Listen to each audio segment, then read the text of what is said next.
মোৰ পেটটো কেনেকৈ কৰিব, মোৰ ছাইডত ফেটছ বহুত বাঢ়ি গৈছে, কেনেকৈ কম হ'ব, লোৱাৰ বডি ফেটছ বহুত বাঢ়ি গৈছে, মই কেনেকৈ কম। নমস্কাৰ, মৃদু হেল্থ এণ্ড ফিটনেছ চেনেললৈ আপোনালোকক স্বাগতম জনাইছোঁ।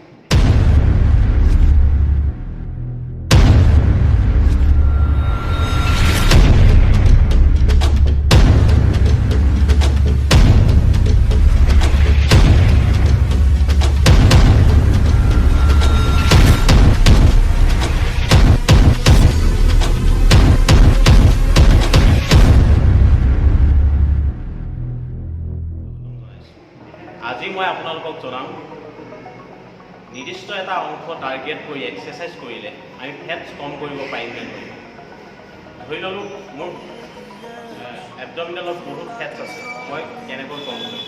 যদি মই এবডমিনেলৰ কাৰণে ক্ৰাঞ্চেছ, লেগ ডেজ তেনেকুৱা ধৰণৰ এক্সাৰচাইজ কৰোঁ, তেতিয়া মোৰ এবডমিনেল কম হৈ যাবলৈ নাযায়। মোৰ ছাইডত বহুত ফেটছ আছে, ছাইডৰ কাৰণে মোৰ উৎচপাৰ, ছাইড বেণ্ডিং তেনেকুৱা ধৰণৰ এক্সাৰচাইজ কৰিলে মোৰ এই ছাইডটো কম হৈ যাব নাযায়। বা মোৰ বেক বাইচেপত বহুত ফেটছৰ পাৰ্চেণ্টেজ বহুত বাঢ়ি গৈছে, তেতিয়া মই কেনেকৈ কম কৰিম। আচলতে এটা নিৰ্দিষ্ট অংশ টাৰ্গেট কৰি আমি যদি এক্সাৰচাইজ কৰোঁ, তেতিয়া আমাৰ ফেটছ কম হৈ যাবলৈ নাযায়। এইটো এটা সম্পূৰ্ণ ভুল। আমি যদি ফেটছ কম কৰিবলৈ হ'লে আমি এটা নিৰ্দিষ্ট অংশ টাৰ্গেট কৰি কেতিয়াও আমি ফেটছ কম কৰিব নোৱাৰোঁ। আমাৰ যেতিয়া ফেটছ পাৰ্চেণ্টেজ আমাৰ কম হয়, অভাৰঅল বডিৰ পৰা, অভাৰঅল শৰীৰটোৰ পৰা আমাৰ ফেটছ কম হৈ যায়।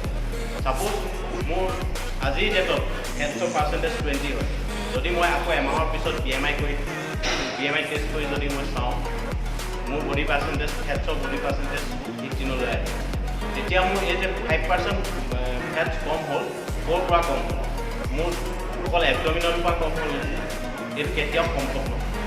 আচলতে আমাৰ যদি ফেটছ ড্ৰপ হয়, ফেটছৰ পাৰ্চেণ্টেজ ড্ৰপ হয়, অভাৰঅল বডিৰ পৰা আমাৰ ফেটছ পাৰ্চেণ্টেজ ড্ৰপ হয়। গতিকে আপোনালোকে আজিৰ পৰা এইটো কেতিয়াও ভুল ধাৰণা নাৰাখিব, মনত কেতিয়াও ভুল ধাৰণা পঢ়ি নাৰাখিব যে মোক ক্ৰাঞ্চেছ কৰিম, ছাইড বেণ্ডিং কৰিম, বেকৰ এক্সাৰচাইজ কৰিম, লোৱাৰ বডি এক্সাৰচাইজ কৰিম, ফেটছ কম, এটা নিৰ্দিষ্ট টাইপৰ ফেটছ কম। মই ভাবোঁ আজি টপিকটো আপোনালোকে নিশ্চয় বুজি পালে। গতিকে চাই থাকিব মৃদু হেল্থ এণ্ড ফিটনেছ চেনেল। আৰু যদি আপোনালোকৰ ভিডিঅ'টো সঁচাকৈ আজি ভাল লাগিলে, তেতিয়া লাইক কৰিবলৈ নাপাহৰিব আৰু মোৰ চেনেলটো ছাবস্ক্ৰাইব কৰিবলৈ নাপাহৰিব। ধন্যবাদ।